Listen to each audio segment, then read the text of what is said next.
Brian, so great for you to join me today. I'm really looking forward to this conversation. I'm glad to be here, Ryan. I did this social media experiment probably 2 or 3 months ago, and I wrote the word homeschool and I posted it in a picture on Instagram, and it was without a doubt one of my most controversial posts. And it was Whoa. interesting because I had people from both ends of the spectrum and anywhere in between that were huge advocates for homeschool and those who were adamantly against it. And it was very interesting. But I think the concept of homeschooling, which I'm not sure if you're familiar, we've been doing 2 years now, my wife and I and our family. This concept is very polarizing for a lot of people. Do you find that to be true? I do. And I think one of the best ways to deal with it, Ryan, is skip the word homeschooling. Like toss the H word out of the conversation and go to some core ideas. Like I'll just throw a couple out and you can go where you want to go with this. Customization, individualization, flexibility, competence, role of parents. Like this throughout the word homeschooling, and let's talk about education. And I think that's one of the best ways to go about this discussion. I think that's a great point because homeschool has maybe a bit of I don't know if stigma is the right word associated with it, or some sort of connotation or preconceived notion of what it means. When I grew up and went to school, I mean, I'll be really frank. It seemed to me from my perspective as a young man that the homeschooled kids were kind of the weird kids. And now we're doing homeschooling and I see a lot of other people doing it. I find out how many people were actually, I'm using the label again, homeschooling. But there is so much benefit that comes with it if we don't have that negative connotation immediately when we go straight to this idea of educating your own children. Yeah, I think that's true. And I think it's also very important for men and women to look at things historically. And the reality is, for thousands of years, parent-directed home and family-based education was the norm all over the world. Thousands of years. And it's really relatively new that the institutionalization of children became the norm. So, you go back just like the early days of the United States of America, nobody would say things like, well, we're worried about the socialization of Abraham Lincoln. Oh, we're concerned about Pearl S. Buck and her ability to get along with other people. We're worried about the founders and how they didn't sit with the same age peers, 28 of them for 6 hours per day. Nobody thought that. So because you and me and about 4 generations before that, we were institutionalized. That's the real reason why we're concerned, because that was normal. And, I think that's a big question for men and women. What is so great about normal? Are you trying to be normal? Does normal define life? Does the middle of the bell-shaped curve, does that equal good because it's statistically average? And I think most of us, if we're honest, will say, no, that's not what I'm looking for my children is normal. What's normal? Like a bad literacy rate, a low voting rate, too high on the addiction to drug rate. I mean, is that what we want for our children? Normal? Do we want them to be peer dependent rather than adult oriented? Do we want them to be afraid to say their opinion because they're afraid of what the clique will say? There's so much involved in this. It's really, yeah. And you mentioned when you thought of homeschool kids, they seem kind of weird. Well, now we have to define weird, don't we? We do. Absolutely. Well, you said something interesting when you talked about being connected with their peers versus being connected with their adults. My children over the past 2 years, because of the situation in which we live and the fact that we educate our children here at home, have some tremendous opportunities to interact with adults. And I'm trying to be as objective as I possibly can because they are my children. But my children are able to communicate with adults so much more effectively than I think generally young children are, because they're so comfortable and conditioned to only communicate with their little 12 and 13-year-old friends who also don't know anything about life. Yeah, that's right. Exactly. So we're going to have fun here, I think, with both experience and research. Okay. Perfect. So let's do experience for a minute. I remember long ago, this is probably 25 years ago, uh, the veterinarian, we raise a few sheep and we have a few animals, so the veterinarian called my office, calling me back, and whoever was helping at the time said, National Home Education Research Institute. And then they transferred the vet to me, and he said, what do you do there anyway? I said, hey, we do research on homeschooling, and we keep track of homeschoolers, and we study homeschoolers, and we talk about homeschooling. And he said, without any elicitation from me, say, you know what I noticed about homeschool kids? I thought, uh-oh, what? And he said, when they're in my office, they talk with me and they look me in the eye. I said, what do the other ones do? He said, they kind of look away. They don't interact with me. They're playing with their little gizmos. That was at the beginning of gizmos, He said, Sure. He said, I've noticed overall that home educated kids are more comfortable. It's easy. It's not even a big deal because, and I think you know this, because home educated children, they interact with their parents. Then they might be 10 years old, but they interact with babies. They go out and they talk with people in the stores and the museums, on the streets all day long. And they're not allowed to have a same age clique.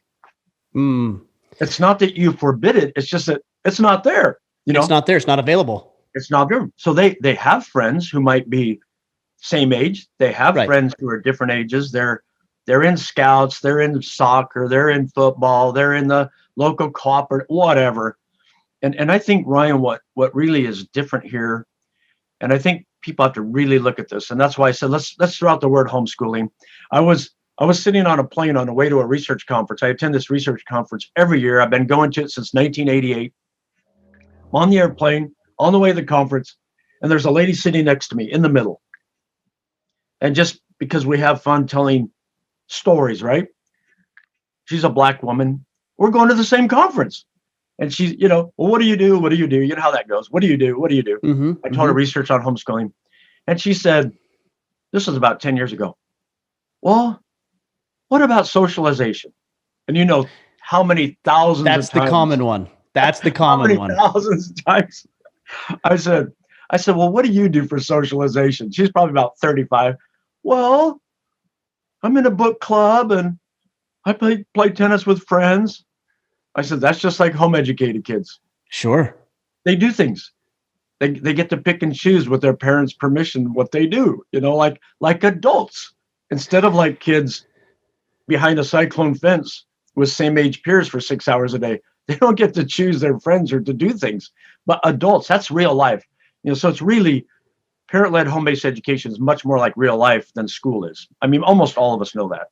Yeah, I think that's true. And it's interesting as you talk about this with kids that do things. Of course, our 4 children do things. We have dance class, we have football, we have jujitsu, we have some neighbors that also educate their children at home who come over and play. And we do it in a controlled environment, which is very important. It's funny to me, I think in society, what we're moving towards, and I'd be really curious to hear your thoughts on this, is that we give children too much authority and autonomy, and we almost, in a way, allow them to dictate every element and aspect of their lives. But they're children. They're not even capable of making these decisions of who their friends should be and what choices should they make and what activities should they belong to. That's my job as a parent. Absolutely. I think you're right. I mean, in the United States and actually most of the Western world, we've gotten all confused about raising children. Okay. So now we could get really philosophical here. And so it really depends on your worldview. Okay. And you might be I don't really know much about you, but a person listening might be a secular, humanist, evolutionist, metaphysical naturalist. Okay. I'm a Christian. I have a worldview. We all have a worldview. We all have presuppositions to, how we come to issues like raising children. And people can be very conflicted. Like, oh no, we don't think a child's old enough to decide whether to use a gun. We don't, own a gun. We don't think a child's old enough to, be able to decide whether to get drunk or not. But on the other hand, we say, oh yeah, let's just do, let the child decide whatever he wants all day long, who to associate with, what to learn. We're totally conflicted. I'm of the worldview that says, hey, wait a minute, you're an adult, you have more wisdom, You're the father. You're the leader of the family. You're the leader of the pack. Uh, you have experience. You've read the classics. Maybe you've read things like the Bible. You have wisdom, and you need to use that to lead and nurture and admonish and instruct and help your children. So yeah, absolutely. We've lost that, and I've met people even in my worldview group of friends. They're totally confused because they've been listening to what culture's been telling them. I say, no, wait a minute. You're the dad. You Right. have more wisdom. You have more experience. Lead your children with gentleness and love, but lead your children. And you get to do that when you home educate. Yeah. And you get to do it. Well, I mean, here's the interesting thing. Let's say you send your child off to school for whatever reason, whether you feel like it's some sort of obligation or just that's what we do. And so it's easier and more convenient for whatever reason. And that kid is at school for 8 hours a day, and they're being taught by their friends primarily. They're being taught by teachers who you don't personally know what their worldviews are, what you just said. And then you don't see them except for when you ship them off on the bus, or maybe you take them to school. So you see them for 15 minutes in the morning. They get home. Parents aren't eating dinner with their kids like they used to. So, and then after dinner, they are on their gizmos, like you said earlier, watching TV. And maybe the average family has an hour with their children.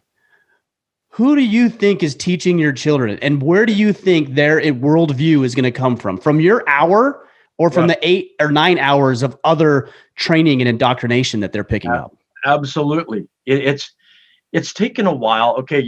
But this is, to me, very interesting. I had to learn this on my own. I did not learn this during my doctoral studies.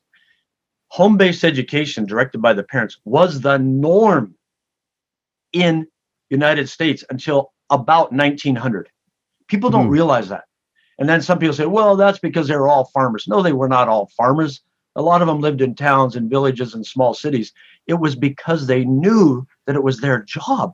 It was their duty. It was their responsibility. It was not a, quote, right given to them by the government. It was their duty.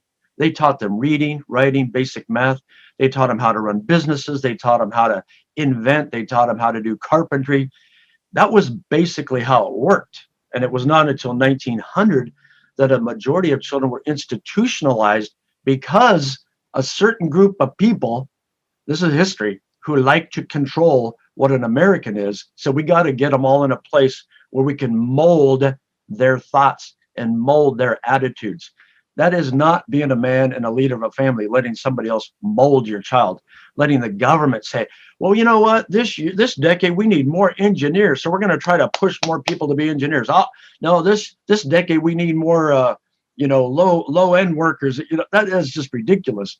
We're conflicted. We say we believe in the individual. We believe in a child learning to be what he or she wants to do or be. And yet we send them away to a place called public school to let them teach, train, and indoctrinate them. Yeah, when you home educate, it's much more customized to the child, and you're much more in charge, which is really fun for a family. It becomes a whole way of living. And like you said, we even have research that shows children who are more peer dependent, which is almost all kids in public schools, do worse. They do worse on a lot of measures than those who are adult oriented. I like this concept of customization. I'll tell you when it clicked for me, because my wife and I spent a lot of time deliberating as to whether or not we were going to educate our children here, or we were going to have them enroll in the school district into the place that we moved. And we had decided to make the decision to have them schooled here at home by primarily my wife, with, of course, my contribution as often as I can with my work. And I remember one thing in particular.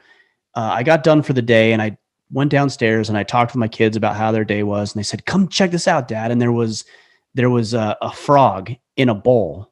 And I said, well, that's a cool frog. Where did you find it? And they said, actually, Dad, it's not a frog. It's a toad. And I said, well, okay, it looks like a frog. I don't know the difference between a toad and a frog. And then they said, well, let me tell you. And what was cool is they walked around the field. We have some land here, and they had found this toad and brought it back. And then they spent time researching what is the difference between a toad and a frog, because there was some conflicting thoughts between them. And they researched it and planned it and figured it out. And then they were able to articulate that to me. It is a very small little experience, seemingly insignificant, but it made a huge shift in the way that I thought about educating our children and being able to Yeah. give them this customization. Yeah. In just one story, you have encapsulated a huge portion of what, parent-directed, family-based education is. I mean, right there, you just did it. I mean, and I know I've done like many interviews. I wish I'd recorded all of these, of men and women all over the world, on the airplanes, at gas stations, in stores, in Poland, in the United States, in South Africa, and it's fascinating to me. I'm just going to give you a rough number, okay? I did not record all this. The majority of men basically hated school. Of course. I'll just be blunt, okay? I would say a little less women hated school. Women, especially when they got to junior high, and it's like, I've got pimples. Am I pretty enough? The nasty attacks, the bullying. Men, it was kind of like, I'm checked out. I'm on average. Men are more, boys are more physically active. I'm sure you've talked about these things, in your initiative. Of course. On average, are more physically active, and they're supposed to sit down, shut up, and act more like a girl listening to a lady teacher. This is all. There's so much wrapped up in institutional schooling, but you turn kids loose. You make sure they learn their basic math. They learn how to read. They can write a 1-page essay, and then you let them do all kinds of things like what you talked about. It's incredible how much more, on average, they love learning, and how much more they learn. And we had so much fun. We did home educate our children, and it's just incredible. I mean, my wife would look outside and say, where in the world, I'm not going to use their names. Where's our son? Okay, we have a son and 7 daughters. Where's our son? Well, I guess I already said his name. We only have one of them. But anyway, where is he? He'd be out there. He'd come back in and say, hey, Mom, I was watching earthworms. You were watching earthworms? She was leading a homeschool co-op teaching biology, and the topic came up of earthworm reproduction. So my wife studied. She said, man, I just don't quite understand this, how earthworms reproduce. So she's sitting there with our son and some other home educated kids. And Daniel says, well, I know. He says, I watched them. He'd watched earthworms mate and knew exactly how it worked. It's just incredible. And so you think, well, what's the big deal? Well, he's using observation skills. Mm-hmm. He's being patient. He's not stressed out by, you got to go to the next lesson, which might be a really stupid lesson that, all 20,000 kids in our city have to learn on this day. It's just a totally different world. It's a totally different world, Ryan. It is. We've been the beneficiary of that. I think the biggest, there's probably 4 or 5 common objections. There's probably a lot, but there's probably 4 or 5 common ones. And I think that one of the biggest objections or concerns that people have is that they're not qualified to do it. And I've heard people say that, well, school teachers are more qualified to do that. Now, I know you are were a public school teacher, and I'm really curious to hear your thoughts on the qualifications and what you were learning. And are you more or less qualified as a parent who didn't go through that formal education? I'd love to hear your thoughts on this. Yeah, this is a great question. And as an expert witness in court cases, I've had to carefully scrutinize this question, for over 30 years. And yes, I was a government certified teacher. And then I became a professor of education, teaching teachers and teaching science. And I really had to think this all through, Ryan. And let me explain it in one of the simplest ways I can. You can go buy, you don't even have to buy a curriculum, but you could go buy a $19 curriculum that would help a child. You could be the parent teaching a child phonics to learn the sounds of letters. A $19 curriculum. You put a little poster on the wall, has these phonograms, this little booklet, and it says, okay, do this with your child. And you can teach them how to read. Of course, anybody can do that. No college degree, no courses on child psychology, no government license, no $100,000 of college tuition. And we know from experience the parents are absolutely capable and competent to do this. We know from thousands of years of history that people learned how to read, Ryan. Can you imagine that? They learned how to read without government licensed teachers. We don't even have to get into all that. How could I not convince somebody already? Thousands of years people learn how to read without government licensed teachers, without people going to university for 4 years to be a trained teacher. Right. A lot of that is about managing groups of children. A lot of teacher education program is about making the state happy that you're teaching what the state wants taught, which Right. any given decade could be this bandwagon or that bandwagon or this bandwagon or that bandwagon. Of We don't even have to course. get into that. I mean, we could spend an hour on, what is critical race theory and what does that have to do with teaching my child to be an honest, respectable, and respectful human being. Okay, so teacher education programs and government licenses to teach has a whole lot to not do with teaching children to read, write, do basic math and some science. It has nothing to do with it, so, and we also, yeah, I was going to say, I've got some personal friends who are school teachers, and I am very critical. People know this. I'm very critical of the public school system, but I don't ever want that to be conflated with the individuals who I know, school teachers who I know, who are trying to do their best, who have a good heart, who want to serve their children.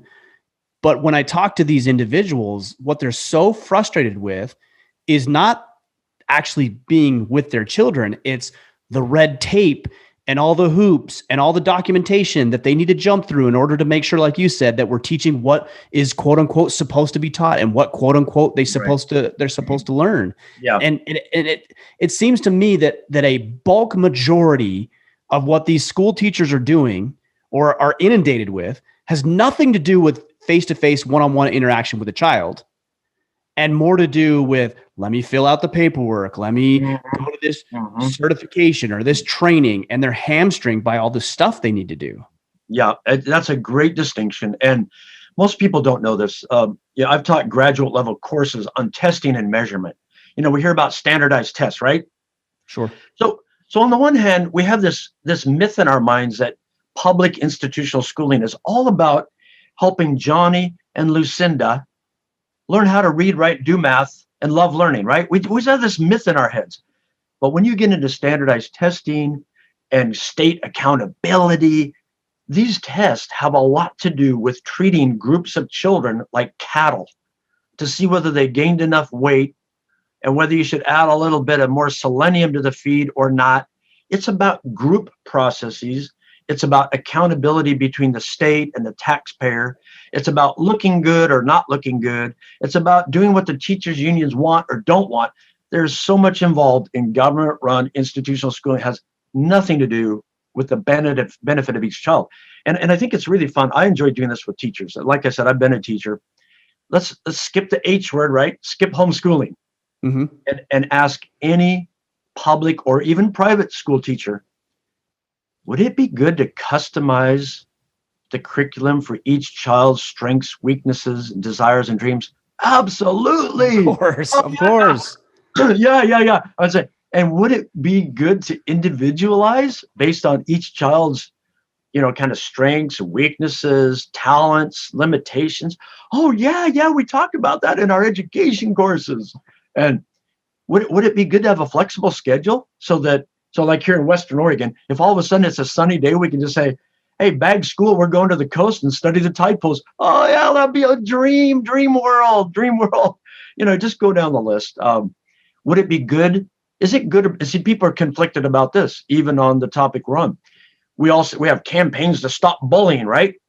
Picking on kids and beating them up and treating them in whatever racist ways or whatever. You say that's bad for kids. And then somebody goes, oh, but if they're home educated, they won't be around bullying. Wait a minute, you're conflicted. We all know it's not good for bullying and people to be mean to each other. Of course. Yeah. Is it better to have a safe and comfortable environment, or is it one that where you're bullied all the time? Just go down the list with teachers, skip the H word, and go through these traits, and you're going to have to say, wow, is that systemically what you're talking about when you're talking about home-based education? Yes. Yeah. What's interesting is you say this too. You talk about bullying. there are things that your children need to learn, but you can introduce conflict and conflict management and conflict resolution in Hmm. an environment that is healthy as opposed to them getting bullied at school. So an Yeah. example of that would be my children participate in jujitsu. And my oldest son, who's 13 years old, he trains with me and other men. He doesn't train with kids, he trains with men. And these are grown men. These are men who have been training jujitsu for a very long time. And he rolls with those men. Yeah. We've That's good. introduced this deliberately and Yeah. intentionally so that he knows how to defend himself, not against a schoolyard bully, against a 220-pound man. That's Hmm. who he's training against. Yes. It does And take you're, some. Go ahead. yeah, and you're doing it with somebody again who is supposed to be, adults are supposed to be wiser, more experienced, Right. and they have the good of the child at heart. Right. Hey, two 12-year-olds with the nature that's in humans, one's a big bully and one's a mild mannered kid. They do not have the good of the other at heart. And you don't have teachers around to help out. We all know this. I mean, Right. we all How know this could what they? happens in institutional schools. It's often like the Lord of the Flies. It's really bad, and it damages boys. It damages girls, and they become withdrawn. Research shows that those who are home educated, there's all this politically correct terminology, right? Like, you want to have a voice, you want to be empowered. Well, guess what? Children who are peer dependent, they lose their voice, and they're not empowered, and they're controlled by the mob usually. And we have research that shows home educated kids more likely going to keep their voice, and they're going to be themselves, and they're not going to be controlled by the mob. It's just fascinating what we're learning from 40 years of research on home education. Yeah. Was there any sort, you said this happened in the early 1900s where we started to institutionalize so many kids. Was there, and what you had said is that it was for government control, which I can definitely see, but it's not usually as blatant as that because it would be so obvious and Yeah. parents would resist that. So Yeah. was there any sort of external circumstances that caused people to be more open to this idea of shipping their kids off for 8 to 10 hours a day into these schools? Yeah. Yeah. Let's go back a little bit and want to make sure it's clear what I said. So here we are going along. You've got the Europeans coming to North America, and I'm not an expert on Native Americans. So I'm not going to get into that. Okay. So we got the settlers and things happening, and America's growing, and then we've got the United States forms, and we have home-based parent-directed education. That's what we have. We have inventions, we have creativity, we have discoveries, we have literacy. You go back and read what people are reading, the average person. We had high literacy. Now, what we had was we had people like Horace Mann and others who, for whatever reasons, they start to think they want to decide what a good American is. And some of them, this is really fascinating stuff. You go read John Taylor Gatto's The Underground History of American Education. You go read about Prussian education. I would call these people, I'll just call them controllers. They're controllers, and they're elitists. They believe I have the way that all Americans should be raised, and my worldview is best. Okay. Some of them, for example, did not like dirty Irish Catholic immigrants. So they wanted to turn them into good, clean, hardworking, whatever Americans. That's very elitist. That's very controlling. That's very bigoted. In fact, the Roman Catholics fought the common school idea. And a lot of Christians fought this common school idea. And a lot of liberty-minded people fought this common school idea. But the ones who like to control people, they won. Okay, that's it. They won. So they started spreading compulsory schooling laws. And then they started spreading the idea that the government must provide tax-funded education. So here, now we have, Ryan, even today, I'm going a lot of places here. You get me back in order. But now we have people who are self-professed libertarians, self-professed liberty lovers, self-professed biblical thinkers, self-professed free marketers, but at the same time, they're supporting statist schooling. They're supporting the forced redistribution of wealth, socialistic government-run education. A lot of my friends are conflicted. On the one hand, they think they're freedom lovers, but on the other hand, they're supporting government-controlled, government-forced redistribution of tax-funded education. So it happens slowly, Ryan. I mean, so that by 1900, we get the majority of children in government-run institutional schools. But by the way, it was only for a few months, and it was only a few hours per day. Think about that. So then time passes, 10 years, another 10 years, 50 years, till all of a sudden we've got 87% of the children in government-run institutions for 6 hours per day. It was a slow, gradual change. And so now you have government agents controlling the teaching, training, and indoctrination of children every day. 87% of Americans are in that. Now, and I want to be real clear, whether you homeschool, private school, or public school, children are taught, trained, and indoctrinated, okay? I want to be clear. Right. In all of those. But if you're a freedom lover, if you're a person who says, I believe in free market, I believe in, children not being controlled by the state, like in Sparta, like Plato's Republic, then why do you have them taught, trained, and indoctrinated by the government for 6 hours per day? These are really important questions philosophically. And we also know from the research so far, there are some real benefits to home-based education. I mean, academically, social development, and success in adulthood. So I think people need to look at this both philosophically and empirically. Yes, I think that's a good point. It is interesting because every once in a while I'll use the term that our children are being indoctrinated, and occasionally somebody will come back and say, "Well, aren't you doing the same thing?" And the answer is, "Of course." Yeah, exactly. Of course I am. But that's my responsibility as their father. That is my moral obligation to indoctrinate them into a set of values, beliefs, principles, actions, behaviors, disciplines that I, as their father, believe will serve them best. You got it. I mean, here's your alternative. So I've been going to this. I mentioned this big giant research conference I attend every year. Picture this: 12,000 to 15,000 professors of education, doctoral students, social scientists, and it's so, the worldview of most of them, let's just say, is very different from mine, just very, very different from mine. But I remember maybe 20 years ago, I started using the word indoctrination. They scowled at me. They did not like that term. We don't indoctrinate children. I said, whoa, listen to what I said. Whether the children are in government-controlled schools all day, private institutional schools all day, or home-based education, they are taught, trained, and indoctrinated. Because all indoctrination means is you are trying to put into your child certain things you believe and value. Everybody does that. Public government schools do that. Homeschoolers do that. The question is, who should be doing it, and which values do you want going into them? Right. I mean, we can see based on history, and you can just look around in your lifetime. We can see what the general overall result is of government-run education. 87% of people go through that. And I know they have a very different worldview when they get out of that than my children do. Very different. When you say 87%, so that leaves 13%. Yeah.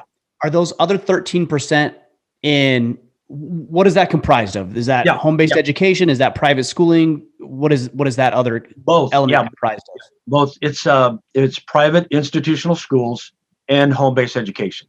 So it's just, since we're on that, it's really interesting because people who are of the worldview of free market, classical liberal libertarianism, say biblical Christianity, they've been watching that 13% for the last 20 years, thinking, why doesn't that change? Why doesn't it go up to 18 or 20%, and maybe kind of break the monopoly of the government school system? It's tough. I mean, let's face it, the government takes your money for your property taxes by force, the power of the sword, and pumps it into government-controlled schooling. And if you want to put your child in a, let's say a new age private school, or a Catholic private school, or a Muslim private school, or Jewish private school, want to homeschool your child, you pay twice. So that is literally a monopoly that they have. Now, the numbers have shifted a little bit, but the biggest change has been the increase in home education. So whereas, back in the 70s, home education was about 0% of school-age children, by March of 2020, it was around getting up to be around, my best estimate is 2.6 million children K through 12 in homeschooling. And then the US Census Bureau has done some surveys in the last year, kind of like experimental studies. And they think home education basically doubled from March of 20 to March of 21. So that would put COVID related, I imagine. Yeah, and right. Yeah, I call it government control related. So when the government starts to control schools, a lot of families said, "Hey, I don't like that," or the controls are so bizarre, our children are not learning, and it's too much change. Anyway, homeschooling now is about 5 million children, 4.5 to 5 million children. But we don't know, when the government controls back off, right, and institutional schools open up more, will all of those, 100% increase stay? Probably not. But I think it's still going to be a significant number who have now tried homeschooling and say, wow, this is good for a lot of reasons we never thought of. We have, our child is not anxious every morning getting on the school bus. We have better relationships between parent and child. The siblings know each other better. They're kind of enjoying each other. They start to have a freedom that they didn't have before. They're happier about learning. They have more time to read. This one or that one's not being bullied so much. Parents over the last year have learned a lot of things about home education. On the other hand, you got parents saying, I hate that. I don't want to spend that much time with my children. Which is a shame. I mean, that really is. So, one of the things that I've noticed with my own children is even before I came in and did this podcast, I walked down the hall and I walked past my daughter's room into my office. And I said, hey, what are you doing, bud? She's like, I'm just sitting here playing with my Barbies. And it struck me, and I've observed this over the past, even just several weeks. My kids are so much better equipped to entertain themselves. They can sit in silence. They can be creative. They can learn different things. They can sit there and they're not lonely. She isn't lonely. She's there playing and she's being creative and she's thinking, but she's by herself. And that is a new phenomenon for us over the past couple of years where they've been able to entertain themselves. Ryan, I've seen that for the last 35 years interacting with homeschool families that, and I want to make sure we say something here. There's an overlap and there's a synthesis of different things that become easier to do, more natural to do when you home educate. Okay. When the child, we talked about this before, when the child is with peers 6 hours per day, for some kids, it's more than that. When you add the bus time and you add the public school sports, that really becomes their whole life. And it controls how they do things, very much so. But when you home educate, they're freed of that. And I've seen, this is one of my working hypotheses. I cannot prove this with research, but it's one of my working hypotheses. I've had so many parents tell me, but Brian, Dr. Ray, we don't even really study science, but when our children are tested, they score above average in science. And I said, well, what do you do? Well, we let them explore. They get to read a lot. We talk a lot. We discuss things. I mean, I just described, Ryan, what it's about. That's learning. When you have the opportunity and the time to read books, you have the opportunity and time to go out in the yard, whether you live in the city or whether you live in the country, just to go out in the yard and play with flowers or butterflies or insects. I mean, you learn so much. And when you have interaction back and forth between an adult who has more knowledge, more wisdom, more love than a peer and a child, you get a lot of learning and a lot of deeper learning than you would in a same age peer group on a government controlled schedule. It's just incredible what happens.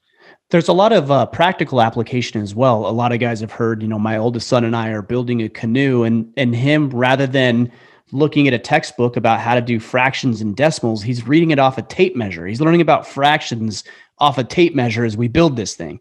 Practical application, same lessons being learned, but in a different context that I believe, and you're the one who's done all the research on this, so I defer to you on this, but I believe will serve him infinitely better because he knows how to apply the information that's being learned. And there's an element of wisdom, which is applied knowledge, not just the knowledge itself. So it just seems to me that it's infinitely better over time. But I will say this, because I want to try to be as level-headed and fair in this discussion as we can. Are there some hindrances and some challenges that those who want to have their children's education based at home that they should be aware of, they should be cautious of, maybe some pitfalls to avoid? That's good. Let's just say this up front. Just because you do parent-led home-based education does not mean everybody's going to be happy all the time. It does not necessarily mean all your children, when they turn 18, will be beautiful, handsome, rocket scientists, and they'll all get, whatever job or whatever college scholarship they want. No, nobody's saying that, okay? It's not like that. But when I talk about the research, I'm saying on average, they do better than average, okay? Also keep in mind that if you have a child who's in an institutional school and he or she is average in math, if you home educate, chances are he or she will do better.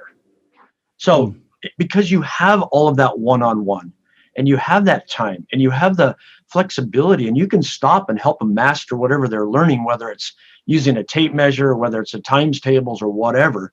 Okay, so another thing to keep in mind is, dad or mom, if you kind of like delegating, raising your children to somebody else, if you don't want to take life seriously with them, if you kind of want to be lazy, if you have convinced yourself you need 2 incomes when you don't need 2 incomes, well, then probably don't want to home educate.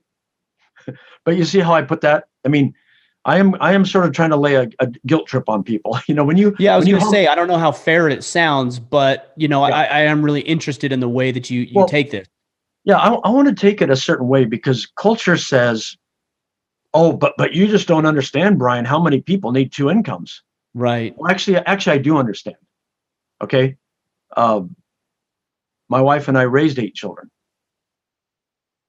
I've never been a high income person. I've been generally a median income to a lower median income person. There are choices we make in our lives. Okay. Do you need 2 vehicles, or do you want 2 vehicles? Do you need a nicer vehicle, or do you want a nicer vehicle? Do you need 2 vacations, or do you want 2 vacations? All right. I'm serious about this, Ryan. This is a very serious topic. Now, somebody's going to right away say, oh, but what about the single parent? Okay, I'm not talking about that right now. I'm talking about, a mom and a dad with children, what they need versus what they want. Okay, now let's talk about the single parent. All right. That is rough. That's tough. I wouldn't want to do that. That's hard. I'm not going to deny that. That's hard. Now, what do people do if they're a single parent and they would like to do parent-directed home-based education? They look for relationships, right? They look for friends. They look for homeschool co-ops. Maybe they're part of a church and there's some support there. Maybe there's a grandma nearby or an auntie nearby. You start becoming creative, right? And you don't think I can do everything myself, independent, individual American. You start to humble yourself a little bit, and you have relationships. So there are thousands and thousands and thousands in America of single parents who home educate their children, of low income, high income, black, brown, white skin, whatever. There are so many people who know and have found ways to home educate their children. But it's not necessarily easy. You got to put work into it. But I want to say one more thing. Not only is it not easy, it is harder. I've done both. It's harder to have our children educated here. It's much more rewarding and fulfilling, but it's harder. No doubt about it. Yes, and I think that's very important to say. With that, it is harder work. However, when your children are in an institution, there are some very strange problems that come with that too. And there might be some positive influences, but there are a lot of negative influences too. And I'll just pop in one statistic for the sake of the discussion here. The U.S. Department of Justice 2019 tells us that today, of our roughly 50 million public school children in America, about 10 million of, no, excuse me, about 5 million of them will be sexually maltreated by public school employees by the time they graduate. That is, by teachers, coaches, custodians, administrators. That's what our U.S. Department of Justice. So I'm not even going to get into all the negatives right now, but there are a lot of things that come with government-run institutional schooling. So got to keep that in mind too. Yeah, it's hard work and it's rewarding. You know, a home-based education. It's not all a bed of roses. But with that, I want to tell people, relax. Don't think you have to do institutional school at home. You got to relax, relax and enjoy your children.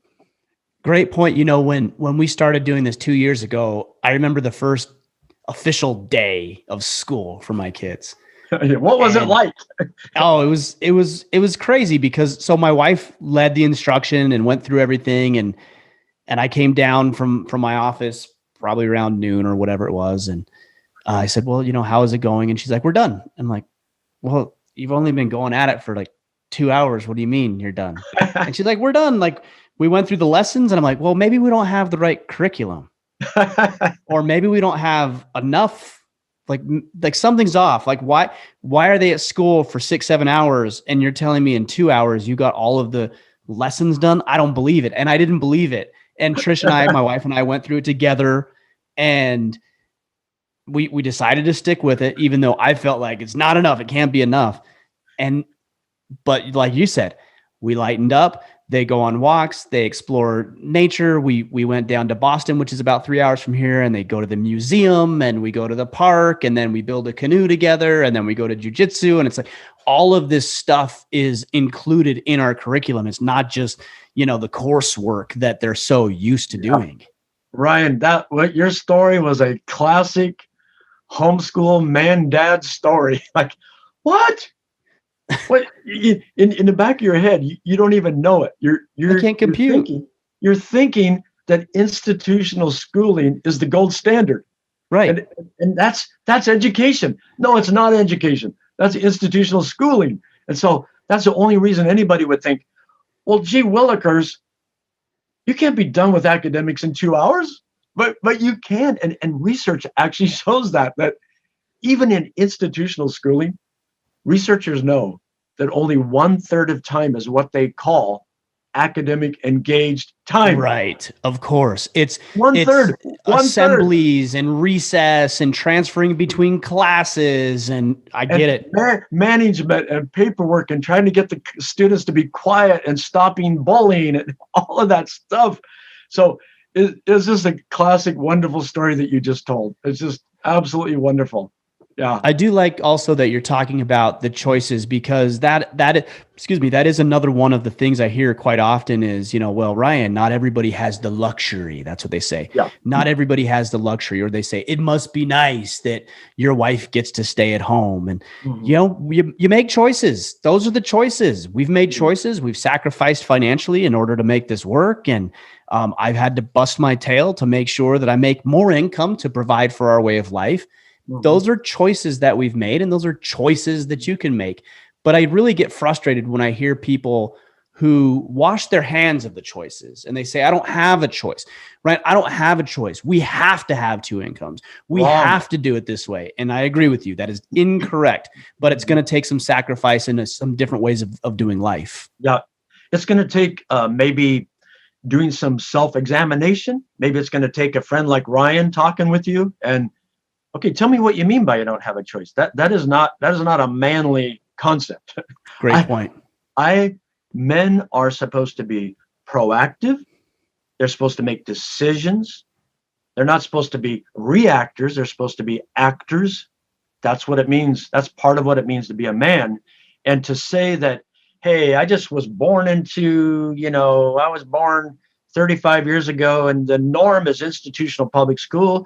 And the norm, which is not true, the norm is 2 parents working for money, and the norm is spending more of my money eating out and less of my money cooking forget all that.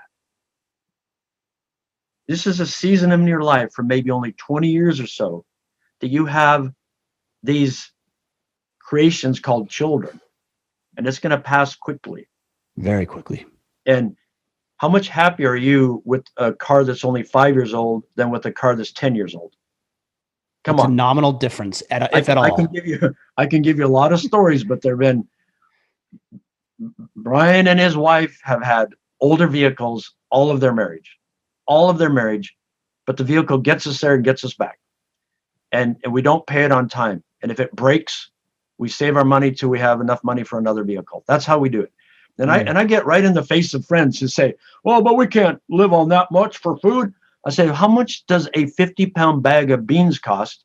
A 50-pound bag of rice and some good quality vegetables? Because with rice and beans, by the way, I'm not a vegetarian, but with rice and beans, you can get pretty close to a complementary protein and all the amino acids you need.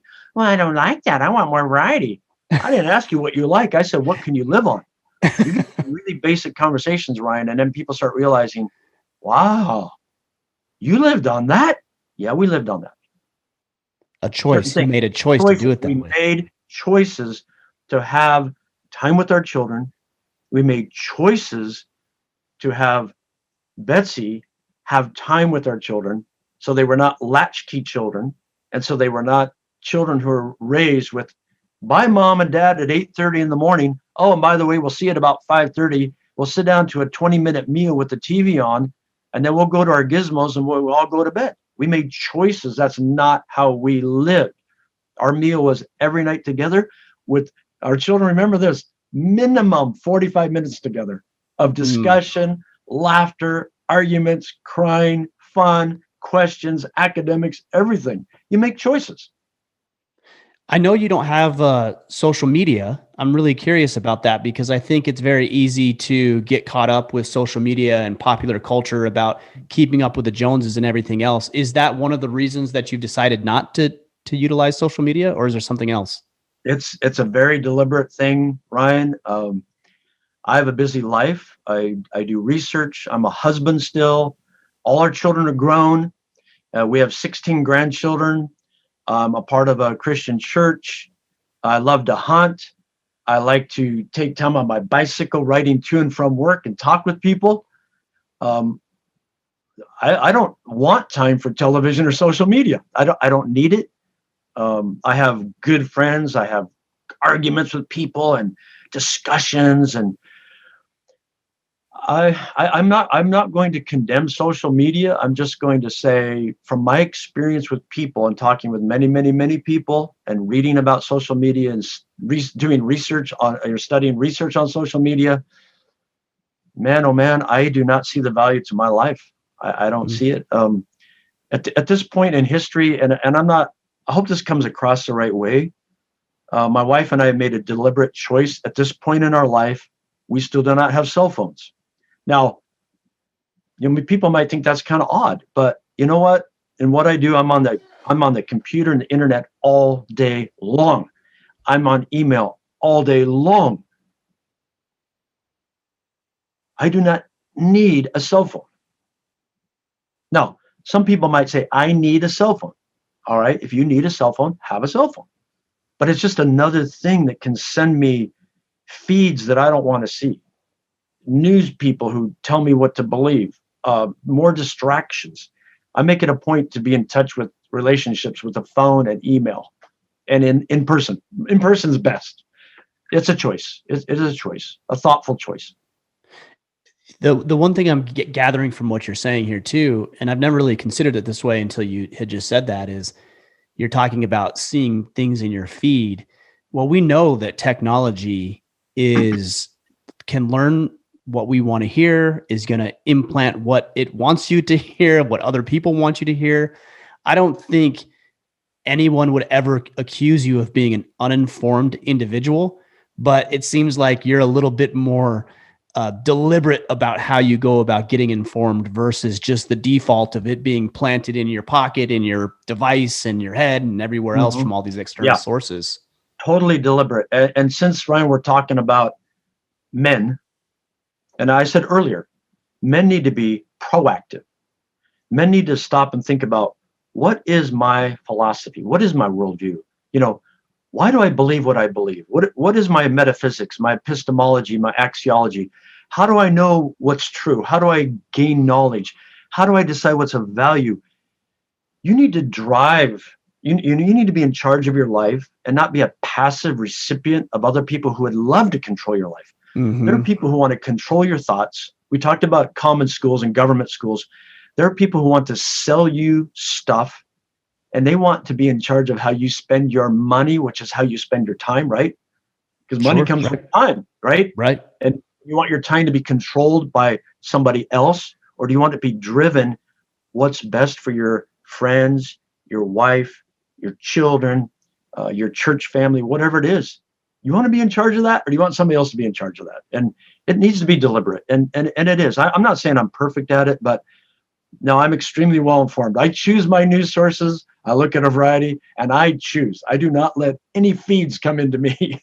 No feeds. I don't want any of that intravenous stuff, pushing me around. It's funny you're using that figuratively, but I don't think we're too off from that being taken too literally either, with things that are implanted into us and access. I mean, we're almost, that way right now. This device is always just connected to me. It's almost a part of me at this point. So, yeah. I mentioned how I like to do little surveys on the street, wherever I am. Grocery store, parking lot, at the beach, the gas station, on the airplane. And we won't get into my opinion on this, but I asked people over the whole last year, why do you think most people believe what they believe about a virus, about masks, about whatever? And the vast majority, Ryan, told me, they held up their hands like this and they said, social media and the feeds that we get from wherever. In other words, it was like a passive recipient letting that mold their thinking rather than being critical thinkers, deciding the values against which they want to, judge information. And most of them said that. That's what they told me. Right. They acknowledge it. Yeah. That they're basically like willing victims of somebody else's understanding of data and science and philosophy. Interesting. Yeah. If somebody's listening to this, and I know there's a lot of men who tune into what we do, they followed my journey. They know we've been educating our children at home for the past couple of years. What are some ways that somebody could get into this? There's curriculums that we use. I don't know if it's looking into a certain curriculum or if there's other advice or tips that you have for getting men and their spouses on board with this idea of educating their children. Yeah, I think there are a few things. One, I've actually written an article on how to get going on home education, but I mean, I'm not a specialist on all the how-tos, but here's the big picture. One of the best things is if you could go to a home education conference, and before a year ago, they were in person. Yeah, they're all over the place. Right. And they're coming back now. But go to a homeschool conference. Almost every state has a statewide homeschool organization, and you could actually go to this place, hslda.org,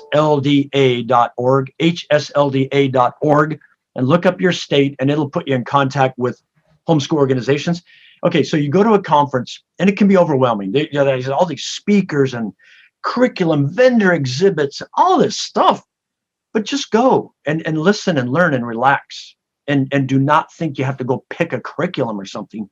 That's one thing. Number two, meet a few homeschool families and just talk with them. Just say, hey, how'd you get started? How did you decide your style of education? How did you choose curriculum? And try to pick a few different families with different age children. And if any one of them tells you there's only one way to homeschool, run away from them. Right. Because one of the beauties of home education, and this is really important, Ryan, your home-based education family needs to reflect the single parent or the mom and the dad and your children. It's a unique constellation. So Ryan and his wife might do it one way, and I might say, that's a stupid way. I don't like that way. But hey, Brian and Betsy to do a different way. And you look at that, and it wouldn't work for my family. Like, right. I'm not your family. You're not my family. These are not your children. And so just remember that there are a lot of ways. There's a highly structured way. There's a kind of a relaxed lifestyle of learning way. There's buy a whole package of curriculum for all the subject. There's the way of saying, hey, we'll pick that curriculum for math and that one for reading, and all the rest of it we're just going to do on our own. So Go to a conference, meet 2 or 3 families, just pick their brains, and don't get overwhelmed and nervous. Okay. You know, that's, I'll add one more thing to that. And some people might say that's irresponsible, Brian. If all you did with your children for the first couple months of your quote, now formal homeschooling was read to them, read with them, encourage them to read, and take this like 99-cent math book from Walmart and have them work through wherever they were to a little higher level, you'd be doing great. Yeah, I could see how people would say that's irresponsible, but I can also see with the level of involvement of a parent, how actually beneficial that would really be. You got it. That's the parents involved. You're talking, you're discussing, you're doing real life things, like you said, using a tape measure to build a boat or to build a birdhouse. You're cooking in the kitchen. You're having fun with your children. I mean, it's incredible. And we know from research, there are families who take a very relaxed lifestyle of learning approach with very little structured curriculum. And there are families who take a very structured approach and we're going to be the best in everything. And both of those groups, on average, their children are doing very well.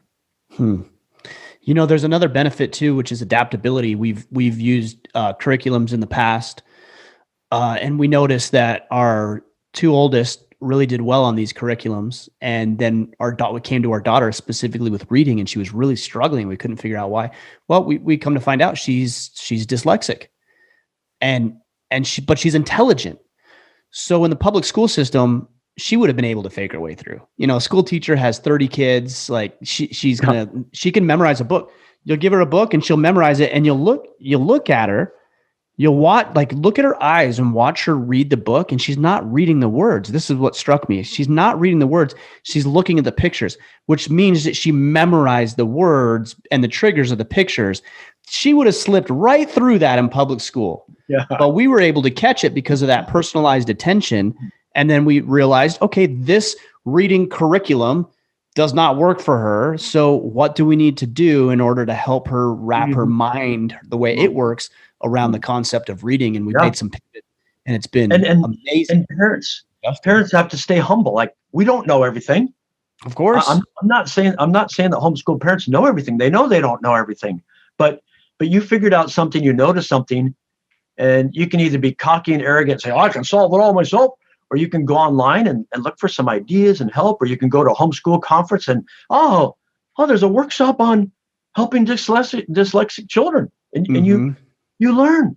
And maybe you help her, or maybe you get a helper to help you. It's so cool. It's just great. It's just, there's so much flexibility if you're willing to be humble and learn and help your children, spend time with them. It's really a wonderful way of living. It's the way people used to live. And then we sort of like got rid of it for 120 years. And now it's making a comeback. Yeah. Maybe we're thinking a little bit, rethinking our what we did those years ago.